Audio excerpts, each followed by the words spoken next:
ਅੱਜ प्रधानमंत्री साहब का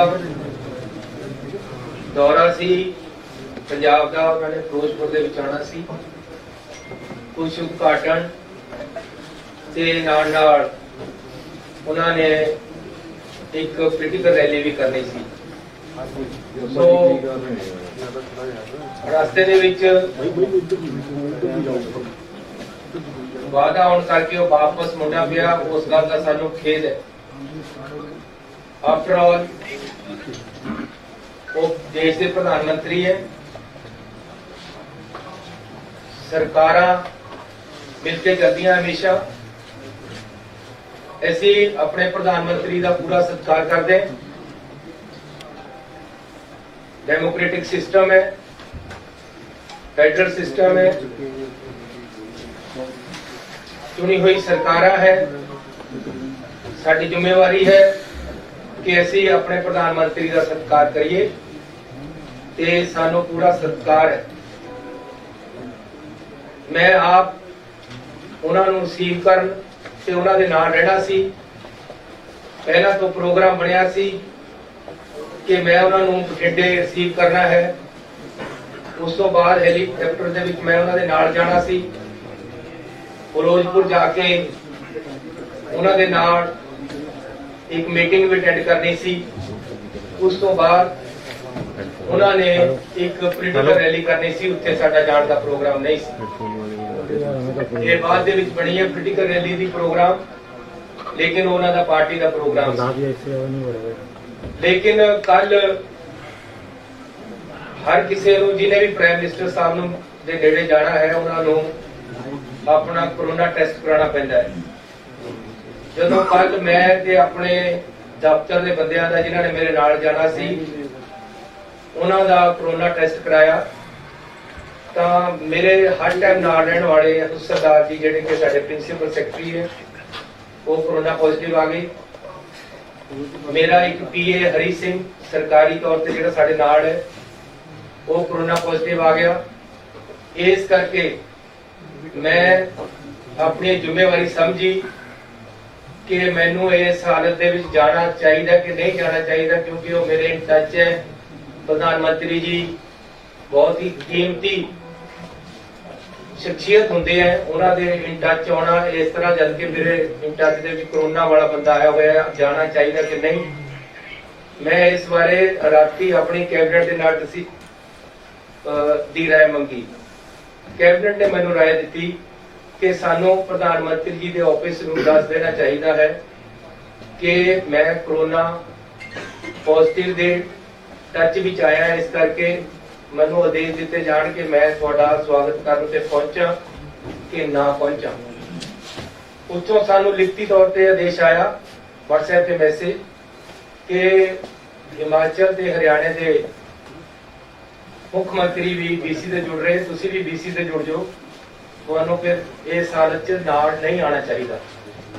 इसलिए मैं अपने फाइनेंस मिनिस्टर मनप्रीत बादल जी की ड्यूटी लगाई कि वो प्रधानमंत्री जी का बठिंडे हवाई अड्डे ते स्वागत करन ते नाल ही मैं अपने डिप्टी सीएम ते फिरोजपुर के MLA पिंकी जी की ड्यूटी लगाई कि वो हर एहतियात वरतांगे, रैली दे विच सेफ तरीके नाल बंदे आण, असीं इहदी पूरी कोशिश करांगे।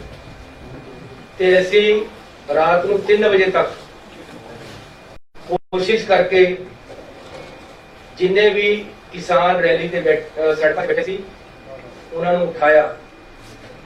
इहदे विच क्योंकि 5 दिनां तो केंद्र दीयां एजेंसियां IB SPG प्रधानमंत्री की जिन्नी सिक्योरिटी है, उन्होंने टीमां उत्थे आके फिरोजपुर दे विच बैठियां, वो आप हर चीज नूं मॉनिटर कर रही हैं। उन्हां दा ही सारा प्रोग्राम उन्हां दे अंडर है, उत्थे दा सारा काम उन्होंने संभालिया होया सी।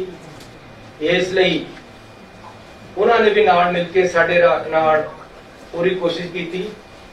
बीजेपी दे एक शेखावत जी है, उन्होंने किसानों के नाल मीटिंगां कीतियां कि रास्ते खाली करवा दिते जान। अल्टीमेटली रात को 2-3 ਵਜੇ ਤੱਕ ਅਸੀਂ ਸਫਲ ਹੋ ਗਏ ਕਿ ਰਸਤੇ ਖਾਲੀ ਕਰਾ ਦਿੱਤੇ। ਉਹਦੇ ਵਿੱਚ ਰਾਤ ਨੂੰ 1:30 ਵਜੇ ਮੈਨੂੰ ਟੈਲੀਫੋਨ ਆਇਆ ਸਾਡੇ ਚੀਫ ਸੈਕਟਰੀ ਦਾ ਕਿ ਜੀ ਜਿਹੜੇ ਐਜੀਟੇਟਰ ਹੈ ਉਹ ਇਹ ਗਰੰਟੀ ਸੀਐਮ ਆਫਿਸ ਵੱਲੋਂ ਮੰਗਦੇ ਆ ਕਿ ਜੀ ਅਸੀਂ ਤਾਂ ਉੱਠਾਂਗੇ ਸਾਨੂੰ ਪ੍ਰਾਈਮ ਮਿਨਿਸਟਰ ਸਾਹਿਬ ਤੋਂ ਗਰੰਟੀ ਦਵਾਈ ਜਾਵੇ ਕਿ ਉਹ ਉਹਨਾਂ ਨਾਲ ਮੀਟਿੰਗ ਕਰਨਗੇ। ਮੈਂ ਉਹਨਾਂ ਨੂੰ ਕਿਹਾ ਰਾਤ ਨੂੰ ਪ੍ਰਾਈਮ ਮਿਨਿਸਟਰ ਸਾਹਿਬ ਨਾਲ ਤਾਂ ਹੋ ਨਹੀਂ ਸਕਦੀ ਗਰੰਟੀ, ਤੁਸੀਂ ਮੇਰੇ ਆਫਿਸ ਵੱਲੋਂ ਡੀਸੀ ਤੇ ਲਿਖਾ ਕੇ ਦੇ ਦਿਓ ਕਿ ਅਸੀਂ ਤੁਹਾਨੂੰ ਪ੍ਰਾਈਮ ਮਿਨਿਸਟਰ ਸਾਹਿਬ ਦਾ ਟਾਈਮ ਦਵਾ ਦਾਂਗੇ, ਤੁਸੀਂ ਰਸਤੇ ਖਾਲੀ ਕਰ ਦਿਓ।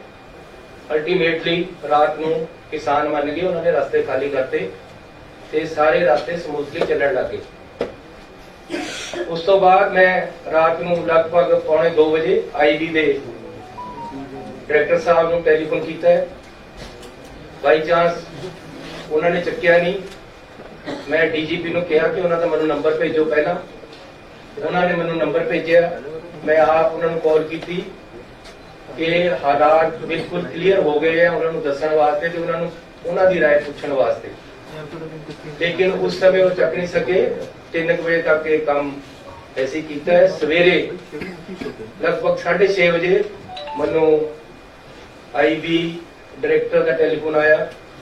ਪਹਿਲਾਂ ਮੈਂ ਨਹੀਂ ਚੱਕ ਸਕਿਆ, ਕੁਝ ਮਿੰਟਾਂ ਬਾਅਦ ਮੈਂ ਉਹਨਾਂ ਨੂੰ ਕੀਤਾ, ਉਹਨਾਂ ਨਾਲ ਡਿਸਕਸ ਕੀਤਾ। ਉਹਨਾਂ ਨੇ ਮੈਨੂੰ ਦੱਸਿਆ ਕਿ ਰਾਤ ਸਾਰਾ ਠੀਕ ਹੋ ਗਿਆ, ਸਾਰੀ ਪੁਲਿਸ ਨੇ ਬੜੀ ਮਦਦ ਕੀਤੀ ਹੈ, ਸਾਡਾ ਡੀਜੀ ਵੀ ਖੁਸ਼ ਸੀ, ਸਾਰਾ ਕੁਝ ਠੀਕ ਹੋਇਆ। ਇਹ ਰਸਤੇ ਐਸੀ ਜਿਹੜੀ ਰੈਲੀ ਹੋਣੀ ਸੀ ਉਹਨਾਂ ਵਾਸਤੇ ਖੁਲਵਾਏ ਸੀ, ਉਹਨਾਂ ਦਾ ਹੀ ਪ੍ਰੋਗਰਾਮ, ਕਿਉਂਕਿ ਤਾਂ ਕਿ ਕੋਈ ਰੈਲੀ ਵਿੱਚ ਆਉਣ ਵਾਲੇ ਬੰਦੇ ਨੂੰ ਅਸੁਵਿਧਾ ਨਾ ਹੋਵੇ। ਅਸੀਂ ਜਿਹੜੇ ਕਿਸਾਨ ਐਜੀਟੇਸ਼ਨ ਕਰ ਰਹੇ ਸੀ ਉਹਨਾਂ ਨੂੰ ਇਹ ਭਰੋਸਾ ਦੇ ਦਿੱਤਾ ਸੀ ਕਿ ਆਪ ਜੀ ਨੂੰ ਸਾਰਿਆਂ ਨੂੰ, ਤੁਹਾਡੇ ਲੀਡਰਾਂ ਨੂੰ, ਉਹਨਾਂ ਵਿੱਚੋਂ ਅਸੀਂ ਪ੍ਰਾਈਮ ਮਿਨਿਸਟਰ ਸਾਹਿਬ ਤੋਂ ਮੀਟਿੰਗ ਦਾ ਟਾਈਮ ਦਵਾ ਦਾਂਗੇ। ਇਸ ਗੱਲ ਤੇ ਸਹਿਮਤੀ ਹੋ ਗਈ ਸੀ, ਕੋਈ ਉੱਥੇ ਐਜੀਟੇਸ਼ਨ ਰਿਹਾ ਨਹੀਂ ਸੀ। ਉਸ ਤੋਂ ਬਾਅਦ ਸਵੇਰੇ ਪ੍ਰਧਾਨ ਮੰਤਰੀ ਜੀ ਦਾ ਜਿਹੜਾ ਪ੍ਰੋਗਰਾਮ ਸਾਨੂੰ ਆਇਆ ਸੀ ਉਹ ਮੈਂ ਤੁਹਾਨੂੰ ਦੱਸਣਾ ਚਾਹੁੰਦਾ ਕਿ ਇਹ ਮਿੰਟ ਟੂ ਮਿੰਟ ਪ੍ਰੋਗਰਾਮ ਪ੍ਰਧਾਨ ਮੰਤਰੀ ਜੀ ਵੱਲੋਂ ਆਇਆ, ਉਹਨਾਂ ਦੇ ਆਫਿਸ ਵੱਲੋਂ ਆਇਆ। ਸਾਨੂੰ ਉਹਦੇ ਵਿੱਚ ਕੋਈ ਵੀ ਕਿੰਤੂ ਪ੍ਰੰਤੂ ਕਰਨ ਦਾ ਜਾਂ ਕੋਈ ਵੀ ਸਾਨੂੰ ਹੁਕਮ ਨਹੀਂ ਸੀ। ਸੀਟਿੰਗ ਅਰੇਂਜਮੈਂਟ ਵੀ ਪ੍ਰਧਾਨ ਮੰਤਰੀ ਜੀ ਦੇ ਦਫ਼ਤਰ ਤੋਂ ਆਇਆ ਕਿ ਪ੍ਰਧਾਨ ਮੰਤਰੀ ਜੀ ਕਿੱਥੇ ਬੈਠਣਗੇ, ਉਹਨਾਂ ਦੇ ਨਾਲ ਕੌਣ ਬੈਠੇਗਾ, ਦੂਸਰੇ ਪਾਸੇ ਕੌਣ ਬੈਠੇਗਾ, ਤੀਸਰੇ ਪਾਸੇ ਕੌਣ ਬੈਠੇਗਾ। ਹੈਲੀਕਾਪਟਰ ਦੇ ਵਿੱਚ 4 ਸੀਟਾਂ ਹੋਣਗੀਆਂ, ਉਹਦੇ ਚ ਕੌਣ ਕੌਣ ਬੈਠੇਗਾ। ਪ੍ਰਧਾਨ ਮੰਤਰੀ ਜੀ ਜਿੱਥੇ ਜਾਣਗੇ ਕਿਸ ਤਰੀਕੇ ਦੇ ਨਾਲ ਜਾਣਗੇ, ਜਹਾਜ਼ ਵਿੱਚ ਕਿੱਥੇ ਜਾਣਗੇ ਤੇ ਗੱਡੀ 'ਚ ਕਿੱਥੇ ਜਾਣਗੇ। ਟੋਟਲ ਪ੍ਰੋਗਰਾਮ ਜਿਹੜਾ ਬਠਿੰਡੇ ਤੋਂ ਫਿਰੋਜ਼ਪੁਰ ਜਾਣ ਦਾ ਬਾਈ 에ਅਰ ਸੀ। 3 ਹਵਾਈ ਅੱਡੇ ਜਿੱਥੇ ਹੈਲੀਪੈਡ ਉਹ ਫਿਰੋਜ਼ਪੁਰ ਦੇ ਵਿੱਚ ਬਣਾਏ ਗਏ ਤਾਂ ਕਿ ਪ੍ਰਧਾਨ ਮੰਤਰੀ ਜੀ ਕਿਸੇ ਵੀ ਜਗ੍ਹਾ ਉਤਰ ਸਕਦੇ, ਇੱਕ ਚ ਦੂਜੇ ਜਾਂ ਤੀਜੇ। ਇਹ ਵੀ ਅਸੀਂ ਕਿਹਾ ਕਿ ਜੀ ਮੀਂਹ ਦੇ ਵਿੱਚ ਹੋ ਸਕਦਾ ਕੱਲ ਨੂੰ ਮੀਂਹ ਹੋਵੇ। ਜੋ ਮੈਨੂੰ ਮੇਰੇ ਡੀਜੀਪੀ ਨੇ ਦੱਸਿਆ, ਉਹਨਾਂ ਨੇ ਇਹ ਵੀ ਦੱਸਿਆ ਕਿ ਅਸੀਂ ਉਹਨਾਂ ਨੂੰ ਕਿਹਾ ਸੀ ਕਿ ਬਰਸਾਤ ਵੀ ਹੈ, ਐਜੀਟੇਸ਼ਨ ਵੀ ਹੈ, ਜੇ ਕੈਂਸਲ ਹੋ ਸਕਦਾ ਪ੍ਰੋਗਰਾਮ ਕੈਂਸਲ ਕਰ ਦਿੱਤਾ ਜਾਵੇ, ਲੇਕਿਨ ਉਹਨਾਂ ਨੇ ਕੰਟੀਨਿਊ ਕੀਤਾ ਹੈ। ਉਸ ਤੋਂ ਬਾਅਦ 3 ਹੈਲੀਪੈਡ ਬਣਾਏ ਗਏ। ਹੈਲੀਕਾਪਟਰ ਮੀਂਹ ਚ ਉੜੇਗਾ ਇਸ ਗੱਲ ਦੀ ਛੋਟੀ ਸੀ ਉੱਪਰ ਉੱਥੋਂ, ਇਸ ਲਈ 3 ਹੈਲੀਪੈਡ ਬਣਾਏ ਗਏ। ਕਿਹੜੇ ਵਿੱਚ ਉਤਰਨਾ ਇਹ ਡਿਸਾਈਡ ਹੋ ਗਿਆ ਸੀ, ਲੇਕਿਨ ਚਕਮਾ ਦੇਣ ਵਾਸਤੇ ਇਹ ਸਿਕਿਉਰਿਟੀ ਦੇ ਆਪਣੇ ਤਰੀਕੇ ਹੈ ਕਿ 3 ਹੈਲੀਪੈਡ ਬਣਦੇ ਆ। ਉਹਦੇ ਵਿੱਚ ਮੈਂ ਤੁਹਾਨੂੰ ਪ੍ਰੋਗਰਾਮ ਦੱਸ ਦੇਣਾ ਜੋ ਸਾਨੂੰ ਆਇਆ ਸੀ। ਜਨਵਰੀ 5 9:30 ਤੇ ਡਿਪਾਰਚਰ ਦਿੱਲੀ 에ਅਰਪੋਰਟ ਤੋਂ, 10:25 ਤੇ 에ਅਰ ਅਰਾਈਵਲ ਬਠਿੰਡਾ 에ਅਰਪੋਰਟ, 10:30 ਤੇ ਡਿਪਾਰਚਰ ਬਠਿੰਡਾ 에ਅਰਪੋਰਟ, 5 ਮਿੰਟ ਬਾਅਦ ਬਾਏ MI-17 ਹੈਲੀਕਾਪਟਰ, 11:05 ਤੇ ਅਰਾਈਵਲ ਕਿਲਾ ਚੌਕ ਹੈਲੀਪੈਡ ਫਿਰੋਜ਼ਪੁਰ। ਇਹ ਪ੍ਰੋਗਰਾਮ ਸਾਨੂੰ ਲਿਖਤੀ ਤੌਰ ਤੇ ਉੱਥੋਂ ਆਇਆ ਹੋਇਆ ਹੈ। ਕੋਈ ਵੀ ਸੋਚ ਨਹੀਂ ਸੀ ਕਿ ਬਾਈ ਰੋਡ ਵੀ ਪ੍ਰਾਈਮ ਮਿਨਿਸਟਰ ਸਾਹਿਬ ਨੂੰ ਲੈ ਕੇ ਜਾਣਾ ਹੈ, ਨਾ ਹੀ ਕੋਈ ਪ੍ਰੋਗਰਾਮ ਸੀ। ਸਾਨੂੰ ਇਹ ਐਗਜ਼ੈਕਟ ਦੱਸਿਆ ਗਿਆ ਸੀ ਕਿ ਹੈਲੀਕਾਪਟਰ ਤੇ ਉਹਨਾਂ ਨੇ ਜਾਣਾ ਹੈ। ਇਹ ਮੌਕੇ ਦੇ ਮੌਕੇ ਉਹਨਾਂ ਦੀ ਏਜੰਸੀਆਂ ਵੱਲੋਂ, ਅਫਸਰਾਂ ਵੱਲੋਂ ਮਿਲ ਕੇ मौके दे मौके सड़क दे राही ले जाया गया। रास्ते दे विच अचानक कुछ एजिटेटर अजे पता लगना कि कौन बंदे सी आके बैठे हैं उन्होंने, लेकिन उन्होंने तक तो काफी पिछे प्राइम मिनिस्टर साहब दी गड्डियां नूं रोक के साडे अफसरां ने रिक्वेस्ट की है कि अगे एजिटेशन वाले बंदे कुछ आके ट्रालियां खड़ियां कर लिया उन्होंने। आपां नूं बेहतर है कि वापस जाके कोई और अल्टरनेटिव रास्ता या हेलीपैड से चलिए आप वापस जाना चाहिए। किसी तरह भी कोई अटैक वाली या प्रधानमंत्री जी नूं खतरे वाली गल, सिक्योरिटी लैप्स वाली गल नहीं हुई है। ये एजिटेशन पंजाब दे विच चोणां आ रही हैं, रोज मेरे नाल भी हुंदे हैं। हर स्टेट दे विच जदों चोणां आउंदियां डेमोक्रेटिक सिस्टम है, कोई ना कोई सड़क ते आके बैठ जांदा है, इहदे विच हो जांदा है। रात भी मेरे पुलिस वालियां ने मैनूं कई बार टेलीफोन कीते कि जी असीं लाठी चार्ज करके इन्हां नूं पासे कर दिए, अरेस्ट कर लिए। मैं क्या नहीं, नेगोशिएट करके मनाओ, इन्हां नूं मनाओ किसी तरह भी। अल्टीमेटली असीं रात भी कामयाब होए आ उन्हां नूं पासे करने विच और मनाउण दे विच। इहदे विच खतरे वाली कोई गल नहीं हुई। प्रधानमंत्री जी ते कोई हमला नहीं होया, ना ही ऐसा दी कोई सोच हुई है। पहला भी किसान एजिटेशन दिल्ली दे विच 1 साल चलिया, उत्थे भी किसान बैठे रहे। उन्हां दी भी कुछ मंगां सी जिहड़ियां साल बाद मन हुईयां ते उन्हां ने पीसफुली उत्थों करना चक लिया। अज भी जे कोई पीसफुल प्रोटेस्ट रास्ते दे विच करना आ गया तां इस नूं प्रधानमंत्री दी सिक्योरिटी दे नाल या उन्हां नूं कोई खतरे दे नाल नहीं जोड़िया जाना चाहिए। ये बिल्कुल गलत है कि प्रधानमंत्री जी जब पंजाब में आए तो उनकी सिक्योरिटी लैप्सेस दिखाकर उनको खतरे के साथ कोई जोड़ा जा रहा है। ये राजनीति इसमें नहीं होनी चाहिए। We have every respect for our prime minister. कोई भी ऐसी बात नहीं हुई कि उनकी शान में या उनकी सिक्योरिटी को कोई खतरा हुआ हो। पंजाब सरकार, पंजाब पुलिस इसमें सक्षम है। ये इस कारण हुआ कि हेलीपैड से हेलीकॉप्टर पे जाना था, अचानक प्रोग्राम सड़क पे जाने का बनाया गया, जो कि प्रोग्राम में नहीं था, पहले से नहीं था। फिर भी आगे एजिटेटर बैठे हैं, पीछे काफी पीछे गाड़ियां रोककर बता दिया गया कि आगे एजिटेशन वाले एकदम सड़क पे आकर बैठ गए। अब सड़क पे एकदम कोई ट्राली लगाकर बैठ जाए, उसको हटाने में 10, 15, 20 मिनट, आधा घंटा लग जाता है। इसलिए सेफ साइड के लिए प्रधानमंत्री जी को बोला गया कि आप पीछे आ जाएं, हम अदर रूट या बाई हेलीपैड आपको ले चलते हैं, लेकिन उन्होंने वापस जाने का फैसला किया।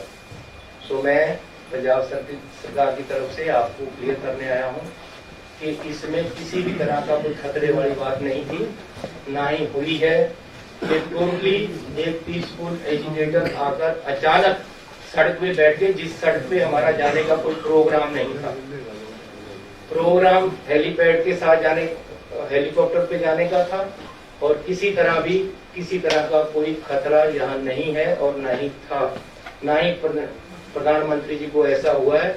लेकिन फिर भी प्रधानमंत्री जी को या उन्होंने अपने तरफ तरीके से, उनकी टीम ने फैसला वापस जाने का ले लिया, जबकि हेलीकॉप्टर से जा सकते थे, अदर रूट से भी जा सकते थे, लेकिन वो वापस गए हैं। हमें इस चीज का खेद है, हमें पीड़ा है। हम अपने प्रधानमंत्री जी को पूरा सत्कार और प्यार देते हैं और देते रहेंगे। बीजेपी के जो नेता प्रेस कॉन्फ्रेंस करके सरकार को या रिलेशन खराब करने की बात कर रहे हैं, ऐसी बात मत करें। ये पॉलिटिक्स नहीं है, हम राजनीति इसी बातों में नहीं करते हैं। अगर प्रधानमंत्री जी हमारे आएंगे तो कुछ देकर ही जाएंगे पंजाब को, और हम चाहते हैं। मेरा लेक्चर तैयार पड़ा था, मैं बीसी पे इंतजार कर रहा था उनको बोलने के लिए कि प्रधानमंत्री जी ने आना है। मैंने 100 कुछ सोचा था उनको जी आया कहने के लिए, उनको वेलकम करने के लिए। मैंने 100 कुछ सोचा था उनसे मांगने के लिए पंजाब के लिए। हमारी ऐसी सोच नहीं है। अगर ये कोई बीजेपी का नेता अगर ऐसी बात करता है, ये राजनीति है, राजनीति मत करें। किसान एजिटेशन पे है, आज से नहीं है, 1 साल से है। किसानों की कुछ डिमांडें हैं। मैं अपने पंजाब के लोगों पे गोलियां और लाठियां नहीं चलाने वाला। प्यार से मैंने पूरी रात लगाकर उनको सड़क से उठाया और वो मोटिवेट होकर मेरी बात मानकर या सरकार की बात मानकर बीजेपी के नेताओं की बात मानकर प्रधानमंत्री से मिलने के आश्वासन के बाद उठ गए थे। उसके बाद कोई एजिटेशन नहीं था। इस रोड पे हमारा रूट प्लान नहीं था। अचानक कुछ लोग आकर बैठ गए हैं और उनको उठाया प्यार से जा सकता था। कोई किसी तरह का खतरा या हमला नहीं हुआ है। तो फिर भी जो सिक्योरिटी लैप्सेस हुए हैं, अगर ये है तो हम इसकी इंक्वायरी भी कराने के लिए तैयार हैं और कराएंगे।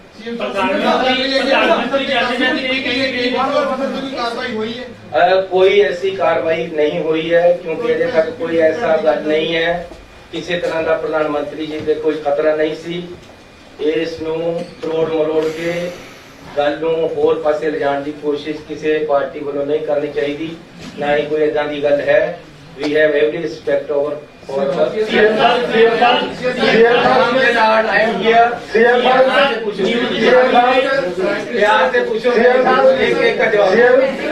बीजेपी के लीडर तो कर ही रहे हैं, बट थोड़े जिहड़े साबका मुख्य मंत्री है कैप्टन अमरिंदर सिंह, वो भी कह रहे हैं कि बहुत बड़ी लैप्स हुई है कि अज ही जिहड़ा राष्ट्रपति राज लगा देना चाहिए।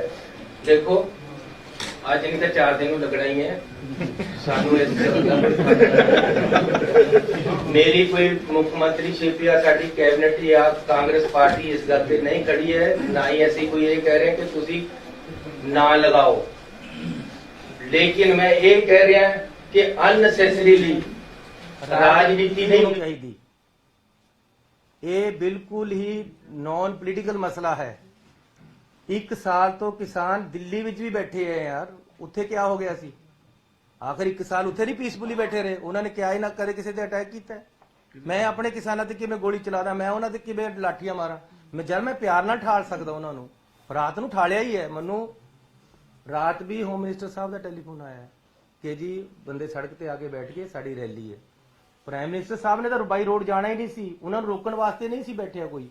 हो सकता वो एजिटेटर नूं रोकण वास्ते बैठे होण, उत्थे तक तो गया ही कोई नहीं।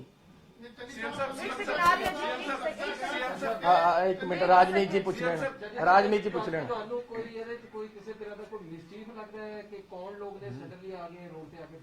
यार कोई ऐसी गल नहीं है।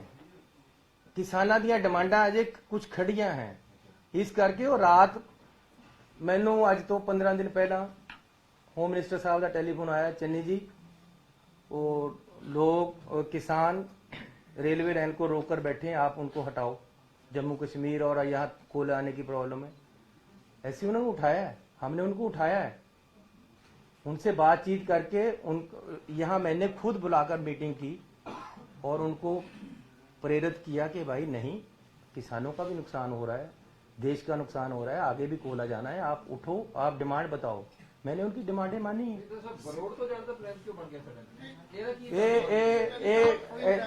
ऐसी नहीं ये फैसला लिया, ये फैसला प्राइम मिनिस्टर ऑफिस का सी रोड तो जाण दा। उन्होंने शायद हेलीकॉप्टर वालियां ने कहा होवे कि बारिश ज्यादा है या मौसम ज्यादा खराब हो गया, इस करके रोड चले गया। अदरवाइज ਇਹਦੇ ਚ ਕੋਈ ਸਿਕਿਉਰਿਟੀ ਲੈਪਸ ਵਾਲੀ ਗੱਲ ਨਹੀਂ, ਕੋਈ ਕਿਸੇ ਤਰ੍ਹਾਂ ਦਾ ਖਤਰਾ ਨਹੀਂ ਸੀ। ਬਠਿੰਡਾ 에ਅਰਪੋਰਟ ਤੇ ਕਿਹੜੇ ਪੰਜਾਬ ਦੇ ਆਫੀਸਰ ਸਨ ਜਿਨ੍ਹਾਂ ਨੂੰ ਪ੍ਰਾਈਮ ਮਿਨਿਸਟਰ ਨਰਿੰਦਰ ਮੋਦੀ ਸਾਹਿਬ ਕਹਿ ਗਏ ਕਿ ਸੀਐਮ ਸਾਹਿਬ ਨੂੰ ਥੈਂਕਸ ਕਰ ਦੇਣਾ ਕਿ ਮੈਂ ਆਪਣੀ ਜਾਨ ਬਚਾ ਕੇ ਗਿਆ? ਇਹ ਕੀ ਸਾਜ਼ਿਸ਼ ਹੋ ਸਕਦੀ ਕਿ ਪੰਜਾਬ ਨੂੰ ਬਦਨਾਮ ਕਰਕੇ ਸਾਡੇ ਪ੍ਰਧਾਨ ਮੰਤਰੀ ਦੀ ਜਾਨ ਨੂੰ ਇੱਕ ਸੁਣ ਪੀਐਮ ਆਫਿਸ ਨੂੰ ਜਾਂ ਪ੍ਰਾਈਮ ਮਿਨਿਸਟਰ ਸਾਹਿਬ ਨੂੰ ਰਿਕਵੈਸਟ ਕਰੋਗੇ ਕਿ ਕਲੈਰੀਫਾਈਡ ਕਰਨ ਕਿ 3 ਕਰੋੜ ਲੋਕਾਂ ਨੂੰ ਤੁਸੀਂ ਇੱਕ ਝਟਕੇ ਦੇ ਨਾਲ ਬਦਨਾਮ ਕਰਕੇ ਕਿ ਮੇਰੀ ਜਾਨ ਨੂੰ ਖਤਰਾ ਹੈਗਾ? ਤੁਹਾਡੇ ਆਫੀਸਰ ਕੌਣ ਸੀ ਉੱਥੇ ਮੌਕੇ ਤੇ ਜਿਨ੍ਹਾਂ ਨੂੰ ਕਹਿ ਕੇ ਗਏ ਨੇ? ਮੈਂ ਜੇ ਉਹਨਾਂ ਨੇ ਗੁੱਸੇ ਵਿੱਚ ਕੁਝ ਕਿਹਾ ਹੈ ਜਾਂ ਰਾਜਨੀਤਿਕ ਸੋਚ ਦੇ ਨਾਲ ਕੁਝ ਕਿਹਾ ਹੈ, ਮੈਂ ਇਸ ਤੇ ਟਿੱਪਣੀ ਨਹੀਂ ਕਰਨਾ ਚਾਹੁੰਦਾ। ਲੇਕਿਨ ਜੇ ਉਹਨਾਂ ਨੇ ਕਿਹਾ ਹੈ ਤਾਂ ਮੈਂ ਇੰਨਾ ਜ਼ਰੂਰ ਕਹਿਣਾ ਚਾਹੁੰਦਾ ਕਿ ਪ੍ਰਧਾਨ ਮੰਤਰੀ ਹੈ ਉਹ ਸਾਡੇ, ਉਹਨਾਂ ਦੀ ਜਾਨ ਨੂੰ ਜੇ ਖਤਰਾ ਹੋਏਗਾ ਤਾਂ ਮੈਂ ਆਪਣਾ ਖੂਨ ਉਹਨਾਂ ਤੋਂ ਪਹਿਲਾਂ ਡੋਲਾਂਗਾ। ਇਹ ਪੰਜਾਬੀਆਂ ਦੀ ਫਿਤਰਤ ਹੈ। ਪੰਜਾਬੀ ਮਰ ਨਹੀਂ ਮਰ ਜਾਏਗਾ। ਇੱਕ ਗੱਲ ਸੁਣ ਲਓ, ਪੰਜਾਬੀ ਮਰ ਨਹੀਂ ਮਰ ਜਾਏਗਾ। नहीं करेगा। नंबर 1, ਨੰਬਰ 2 ਘਰ ਵਾਲੇ ਮਹਿਮਾਨ ਤੇ ਕੋਈ ਅਟੈਕ ਹੁੰਦਾ ਤਾਂ ਆਪਣੀ ਛਾਤੀ ਪਹਿਲਾਂ ਲਾਏਗਾ। ਇਸ ਕਰਕੇ ਇੱਕ ਸੁਣੋ ਜੀ ਜਾਂ ਸਾਡੀ ਕੈਬਨਿਟ ਆਪ ਪੂਰੇ ਹੋकर ਨੂੰ ਦੇ देगी, लेकिन अपने देश के प्रधानमंत्री ਤੇ ਕਦੇ ਉਹ ਨਹੀਂ ਆਣ ਦੇਗੀ। लेकिन ਨਾਲ ਨਾਲ ਕਿਸੇ ਤਰ੍ਹਾਂ ਦਾ ਇੱਥੇ ਕੋਈ ਖਤਰਾ ਨਹੀਂ ਸੀ, ਕੋਈ ਨੁਕਸਾਨ ਨਹੀਂ ਹੋਇਆ, ਨਾ ਹੀ ਹੋਇਆ। ਜਦੋਂ ਵੀ ਪੀਐਮ ਤੋਂ ਨਿਕਲਦੇ ਆ ਕਿਤੇ ਜਾਣਾ ਹੈਗਾ ਤਾਂ ਜਿਹੜਾ ਐਸਪੀਜੀ ਹੈ ਉਹ ਰੂਟ ਕਲੀਅਰ ਹੋ ਕੇ ਹੀ ਜਾਣਾ ਤਾਂ ਕੀ ਜਦੋਂ ਉਹਦੇ ਆਇਆ ਰੋਡ ਵੀ ਅਗਰ ਹੋ ਗਿਆ ਤਾਂ ਕੀ ਐਸਪੀਜੀ ਨੂੰ ਡੀਜੀਪੀ ਨੇ ਉਹਨਾਂ ਨੇ ਕਿਹਾ ਬੀਜੇਪੀ ਨੇ ਕਿ ਸਾਨੂੰ रूट क्लियर दी दी थी, फिर भी किसान बैठे थे आगे। मेरा मतलब तुम झूठ बोला गया। मेरा सवाल मेरा भी सवाल है मेरा नाम जुड़ता ही सवाल है मेरा। अच्छा चलो सीएम साहब मेरा सवाल इन्होंने नाम जुड़ता ही सवाल है। मैं ये पूछना चाह रहा हूँ कि जब इतना हाईली वीवीआईपी स्टेट में आता है तो अगर उन्होंने बाय एयर जाना जैसे कि आप कह रहे हैं, उसके बाद भी एक रोड का अल्टरनेटिव रूट रखा जाता है। देखो गल ये है कि साडा ਤਾਂ ਉੱਥੇ ਕੰਟਰੋਲ ਹੀ ਇੰਨਾ ਨਹੀਂ ਸੀ। ਮੇਨ ਕੰਟਰੋਲ ਐਸਪੀਜੀ ਆਈਬੀ ਉੱਥੇ ਕਰ ਰਹੀ ਸੀ। ਮੰਨੋ ਵੀ ਰਾਤ ਵੀ मैं आईबी ਦੇ ਨਾਲ ਕੀ ਗੱਲ ਕੀਤੀ है। होम मिनिस्ट्री सीधी इन्वॉल्व थी, हजारों आदमी उनका सिक्योरिटी का वहां था और किसी तरह की पंजाब सरकार की कोई ज्यादा वहां रोल नहीं था। लेकिन फिर भी अगर डिसीजन ये हुआ कि भाई रोड जाना है तो ये ज्वाइंट डिसीजन था। अगर ये डिसीजन हुआ है, अगर रास्ते में आकर कोई बैठा है तो वो अचानक बैठा है आकर, पहले से नहीं था। इसलिए इसको अननेसेसरीली सिक्योरिटी के साथ जोड़ना, ये दिस इज एन एजिटेशन। इसको सिक्योरिटी के साथ जोड़ना एक राजनीति हो सकती है, ये सिक्योरिटी के साथ जुड़ी हुई बात नहीं है।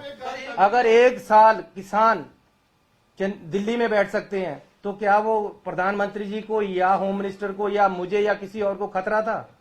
वो एक राजनीति नहीं थी, वो उनका एजिटेशन पीसफुल एजिटेशन था।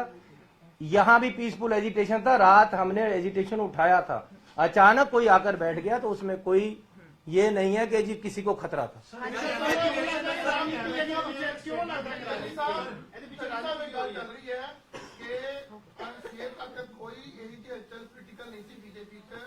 अचानक जो गैदरिंग देखते हुए या गैदरिंग ही हुई और अचानक एक कई चीजों देखने तो बाद बीजेपी किया गया अक्सर आरोप जो लगाए जा रहे हैं ਤੁਹਾਡੇ ਲੀਡਰ बोले तो उन्होंने भी कितने कितने हैगी सुदूगा कि यह जी गल ਤੁਹਾਡੇ ਕੰਨ तक पहुंची है कि भी ਜਿਹੜਾ एक अचानक ਜਿਹੜਾ ਰਾਸ਼ ਨੂੰ ਦੇਖਦੇ ਹੋਏ ਜਾਂ ਭੀੜ ਨਾ ਹੁੰਦੇ ਹੋਏ ਇੱਕ ਮੋਦੀ ਨੇ ਆਪਣਾ ਇੱਕ ਚੁਣਾਵੀ ਰੈਲੀ ਨੂੰ ਕਾਮਯਾਬ ਬਣਾਉਣ ਦੇ ਦੇਖਦੇ ਉਹਨੇ ਇਦਾਂ ਸਟੰਟ ਜਾਂ ਤੁਹਾਨੂੰ ਇਹ ਲੱਗਾ ਜਾਂ ਹੋਇਆ। देखो रात यहाँ कैबिनेट मीटिंग थी, लगभग 9:30 बजे मैं यहाँ से निकला। मेरे घर से पहले एकदम 25-50 आदमी मेरी गाड़ी के आगे बैठ गए। मैंने ड्राइवर को बोला अभी पीछे लो गाड़ी पीछे घुमाई, हम दूसरे रास्ते से घर अपने चले गए। अब मैं ये अगर रात को वही FIR कर देता कि जी ये तो मेरी जान पे पड़े थे, वो जान पे थोड़े पड़े थे यार, उनकी कोई प्रॉब्लम है। वो अनएम्प्लॉयड यूथ था या ETD टीचर थे जो जिनकी नौकरी नहीं लग रही थी या उनकी नौकरी में कोई प्रॉब्लम थी। ऐसे ही एक किसान कोई अत्यावादी नहीं थे, कोई गलत आदमी नहीं थे। ये हो सकता है कोई उनका अपनी प्रॉब्लम हो, इसमें इसको सिक्योरिटी के साथ जोड़ना गलत है। मैं कह रहा हूं कि क्यों पॉलिटिक्स कर रहे हो ये। मैं अगर यहां से जाता जाता वापस मुड़ सकता हूं अपने घर को, ये सामने हुआ। अब चंडीगढ़ में यूटी पुलिस है, हमारी भी यहाँ मेरे साथ भी 10-20 बंदे होते हैं। मैं कहूं जी मुझे चंडीगढ़ वालों ने अटैक करवा दिया रात, ये कोई बात बनती है? सीएम साहब सुनील जाखड़ ने कह रहे हैं कि जो कुछ होया अनएक्सेप्टेबल है ते पीएम दे काफले नु सेफ पैसेज इंश्योर किया जाना चाहिए सी। देखो मैंने तो खुद कहा जी, मुझे खेद है, तो ये नहीं होना चाहिए था, मैंने कहा है। अब चंडीगढ़ कौन कौन कर रहे हो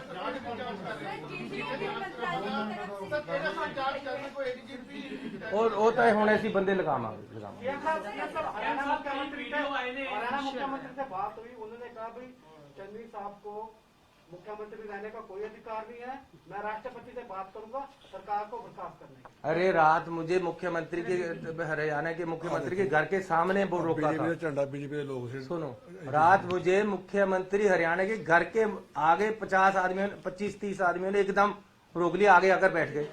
तो अब मैं कहूं कि हरियाणा का मुख्यमंत्री रिजाइन कर दे? अरे यूटी यहाँ पुलिस है, मुझे रात रोका है, मैं गाड़ी वापस लेकर दूसरे रास्ते किया, मैं अब कहूं कि यहाँ अमित शाह जी रिजाइन कर दें? किस बात का भाई?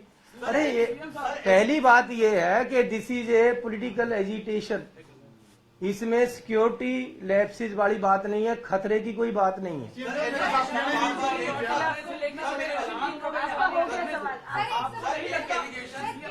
मंत्रालय की तरफ से आपसे रिपोर्ट मांगी गई है, क्या जांच पड़ताल की जाएगी इस पूरे? क्यों नहीं की जाएगी जी? कि अगर कोई बात हुई है तो जांच पड़ताल करेंगे।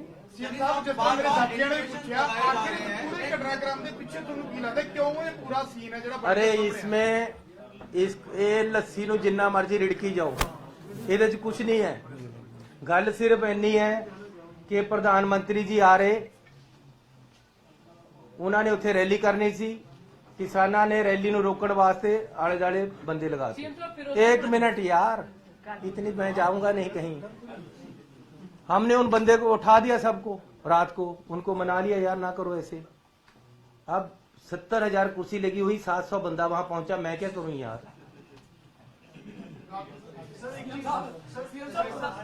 प्रधानमंत्री जी ने सर एक चीज बड़ी स्पेसिफिक एमएचए ने अपनी स्टेटमेंट किया है कि necessary clearance it was taken from DGP Punjab when it was decided to travel by road. क्या DGP पंजाब ने वो necessary ਜਿਹੜੀ clearance ਉਹ ਦਿੱਤੀ ਸੀਗੀ? ਕਿਉਂਕਿ ਸਰ ਤੁਸੀਂ ਤਾਂ ਕਹਿ ਰਹੇ ਹੋ ਕਿ ਅਚਾਨਕ ਹੋ ਗਿਆ, ਲੇਕਿਨ ਪ੍ਰਾਈਮ ਮਿਨਿਸਟਰ ਦਾ ਵੀ ਪ੍ਰੋਟੋਕਾਲ ਹੁੰਦਾ, ਹਰ ਚੀਜ਼ਾਂ ट्रैवल करना, ਉਹਦਾ ਐਸਪੀਜੀ ਦਾ ਆਪਣਾ ਰੋਲ ਹੈ, ਯੂ ਗਰੁੱਪ ਦਾ ਆਪਣਾ ਰੋਲ ਹੈ, ਪੁਲਿਸ ਦਾ ਆਪਣਾ ਰੋਲ ਹੈ। ਕਿ DGP ਨੇ ਕਲੀਅਰੈਂਸ ਦਿੱਤੀ ਸੀ? ਸੁਣੋ, ਸਾਡੇ ਫਿਰ ਮੈਂ ਦੱਸਦਾ ਕਿ ਪੁਲਿਸ ਦਾ ਰੋਲ ਬਹੁਤ ਹੀ ਲਿਮਟਿਡ ਕਰ ਦਿੱਤਾ ਗਿਆ ਸੀ। ਉੱਥੇ ਹਰ ਚੀਜ਼ ਐਸਪੀਜੀ, ਆਈਬੀ, ਕੇਂਦਰੀ ਏਜੰਸੀਆਂ ਡਿਸਾਈਡ ਕਰ ਰਹੀਆਂ ਸੀ ਉੱਥੇ, ਤੇ ਨਾਲ ਨਾਲ ਇੱਥੇ ਤੱਕ ਕਿ ਸੀਟਿੰਗ ਅਰੇਂਜਮੈਂਟ ਵੀ ਮੇਰੇ ਪਾਸ ਚਿੱਠੀਆਂ ਮੈਂ ਤੁਹਾਨੂੰ ਜਾਰੀ ਕਰਾਂਗਾ, ਦੇ ਦਿੰਦਾ ਹੁਣੇ। ਸੀਟਿੰਗ ਅਰੇਂਜਮੈਂਟ ਵੀ ਸੀਐਮ ਕਿੱਥੇ ਬੈਠੇਗਾ, ਕੌਣ ਕਿੱਥੇ ਬੈਠੇਗਾ, ਉਹਨਾਂ ਨੇ ਡਿਸਾਈਡ ਕੀਤਾ ਹੈ। ਰੈਲੀ ਦਾ ਵੈਨਿਊ ਉਹਨਾਂ ਨੇ ਡਿਸਾਈਡ ਕੀਤਾ, ਜਿੱਥੇ ਸਾਨੂੰ ਜਾਣ ਦੀ ਆਗਿਆ ਨਹੀਂ ਸੀ, ਦੂਸਰੇ ਪਾਸੇ ਵੀ ਉਹਨਾਂ ਨੇ ਡਿਸਾਈਡ ਕੀਤਾ ਹੈ। ਹੈਲੀਕਾਪਟਰ 'ਚ ਕੌਣ ਬੈਠੇਗਾ, ਕੌਣ ਨਹੀਂ ਬੈਠੇਗਾ, ਇਹ ਵੀ ਉਹਨਾਂ ਨੇ ਡਿਸਾਈਡ ਕੀਤਾ ਹੈ। ਜਿਹੜਾ ਬਾਈ ਰੋਡ ਜਾਣ ਦਾ, ਇਹ ਵੀ ਉਹਨਾਂ ਦਾ ਜੁਆਇੰਟ ਡਿਸੀਜਨ ਹੈ। ਸਾਡਾ ਪੁਲਿਸ ਅਫਸਰ ਵੀ ਹੋ ਸਕਦੇ ਉਹਦੇ ਵਿੱਚ, ਲੇਕਿਨ ਜੁਆਇੰਟ ਡਿਸੀਜਨ ਹੈ। ਇਹਦੇ ਵਿੱਚ ਇਹ ਮੇਰੀ ਗੱਲ ਸੁਣੋ, ਤੁਸੀਂ ਜਿੰਨਾ ਮਰਜ਼ੀ ਕਰ ਲਓ, ਐਜੀਟੇਟਰ ਆ ਕੇ 5 ਮਿੰਟ ਲਈ ਸੜਕ ਦੇ ਵਿੱਚ ਇੱਕਦਮ ਆ ਕੇ ਬੈਠ ਕੇ ਤੁਸੀਂ ਕੀ ਕਰੋਗੇ? ਤੁਹਾਨੂੰ ਇਹੀ ਕਹਿਣਾ ਪਏਗਾ, ਠੀਕ ਹੈ ਜੀ ਆਲਟਰਨੇਟਿਵ ਰੂਟ ਲੈ ਲੈਂਦੇ ਆ, ਜਾਂ ਆਪਾਂ 10 ਮਿੰਟ ਇੱਥੇ ਰੁਕ ਜਾਂਦੇ, ਅਸੀਂ ਉਹਨਾਂ ਨੂੰ ਅੱਗੇ ਪਾਸੇ ਕਰ ਦਈਏ। ਇਸ ਤੇ ਜ਼ਿਆਦਾ ਕੁਝ ਵੀ ਗੱਲ ਨਹੀਂ ਹੈ। ਜੀ ਸਰ, ਮੇਰਾ ਦੁਬਾਰਾ ਸਵਾਲ ਹੈ, ਕਾਈਂਡਲੀ ਵੀਡੀਓ ਦੇ ਵਿੱਚ ਨਾ ਬੀਜੇਪੀ ਦਾ ਫਲੈਗ ਦਿਖਿਆ, ਜਿਹੜੇ ਪ੍ਰੋਟੈਸਟਰ ਦੇ ਨਾਰੇ ਲਗਾ ਰਹੇ ਨੇ, ਉਹਦੇ ਬਾਰੇ ਕੁਝ ਆਇਆ ਤੁਹਾਡੇ ਕੋਲ? ਮੈਂ ਅੱਜ ਇਸ ਗੱਲ ਤੇ ਪੋਲਿਟਿਕਸ ਨਹੀਂ ਕਰਨਾ ਚਾਹੁੰਦਾ। ਮੈਂ ਤੁਹਾਨੂੰ ਉੱਥੇ ਰੈਲੀ ਦੇ ਵਿੱਚ ਇਕੱਠ ਨਹੀਂ ਹੋਇਆ, ਇਹ ਵੀ ਇੱਕ ਕਾਰਨ ਹੋ ਸਕਦਾ, ਕਿਹਾ ਨਹੀਂ। ਮੈਂ ਤੁਹਾਨੂੰ ਨਹੀਂ ਕਹਿੰਦਾ ਕਿ ਜੀ ਉੱਥੇ ਝੰਡੇ ਬੀਜੇਪੀ ਦੇ ਆ ਰਹੇ ਸੀ। ਇਹ ਕਿਆ ਇਹਨਾਂ ਗੱਲਾਂ 'ਚ ਪੈ ਕੇ ਰੋ ਰਹੇ? ਅਲਟੀਮੇਟਲੀ ਗੱਲ ਇਹ ਹੈ ਕਿ ਇਹ ਇੱਕ एजिटेशन सीगा, एजिटेशन वाले अगे रुके हुए सी और बीएम साहब को पीछे रोककर बता दिया गया आगे एजिटेशन वाले आ गए हैं, हमें रूट चेंज करना पड़ेगा। उन्होंने वापस जाने का इरादा कर दिया, ये उनका इरादा है, हम नहीं रोक सकते। सीएम साहब मेरा फिर सवाल है, सिक्योरिटी ब्रीच आजकल फैशन हो चुका है, तुम भी कई बार तोड़ के बच्चे चले जाते, प्राइम मिनिस्टर साहब ने कई बार आप तोड़ी है। मेरा कंसर्न यह है कि प्राइम मिनिस्टर ने जो पंजाबियों को डिफेम करके गए ने उन्होंने मायने की है ने सिक्योरिटी ब्रीच साडे इंडियन पॉलिटिशियन खुद तोड़ देंगे है ने, तुसी भी कई बार तोड़ी है, प्राइम मिनिस्टर साहब ने कभी तोड़ी है, जो ऑफिसर है वो सस्पेंड हो जाता है। आज शायद तुम बात पर है, प्राइम मिनिस्टर ने की मायने है जी एडी बड़ी स्टेटमेंट। सर मैं आपकी बात को समझता हूँ लेकिन मैं बोलता नहीं, अपने अपने अंदाज हैं।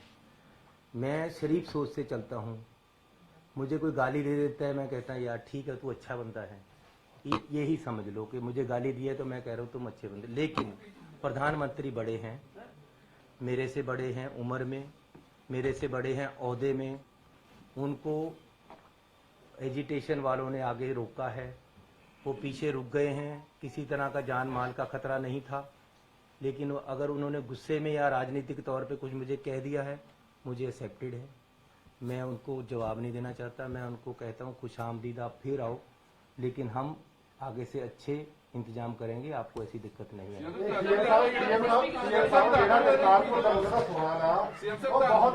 बहुत ਵੱਡਾ मैंने रखना ਜਿਹੜੇ ਭੁੱਲਰ ਸਾਹਿਬ ਬਾਰ-ਬਾਰ ਸਵਾਲ ਖੜੇ ਕਰ ਰਹੇ ਨੇ।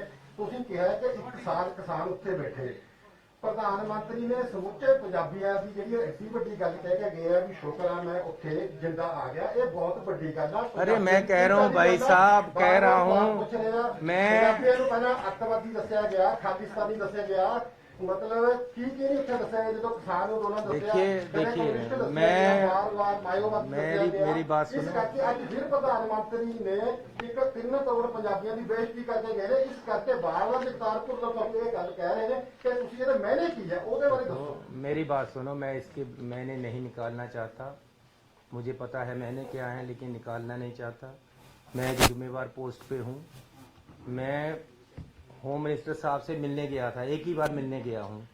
मैंने उनको हाथ जोड़कर एक बात कही थी, मैं ये कसम खा के कह सकता हूँ, जो मैं क्या बता रहा हूँ वो सच है कि होम मिनिस्टर साहब, मैं हाथ जोड़कर कहता हूँ, चुनाव आने वाले हैं, कोई मुख्यमंत्री बने, कोई पार्टी जीते, मुझे इससे मतलब नहीं है।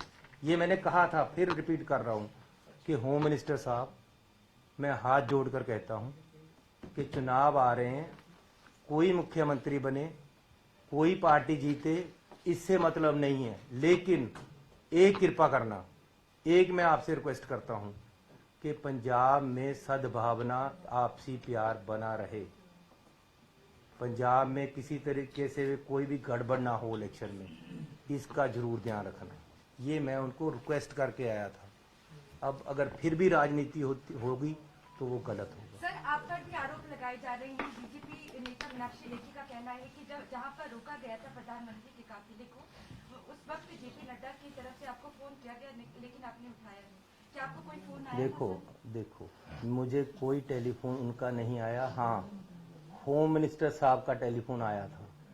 उन्होंने मुझे कहा कि वहाँ कुछ एजिटेटर आ गए हैं, ये गलत हो गया है, प्रधानमंत्री जी ने वापस आने का निर्णय ले लिया है।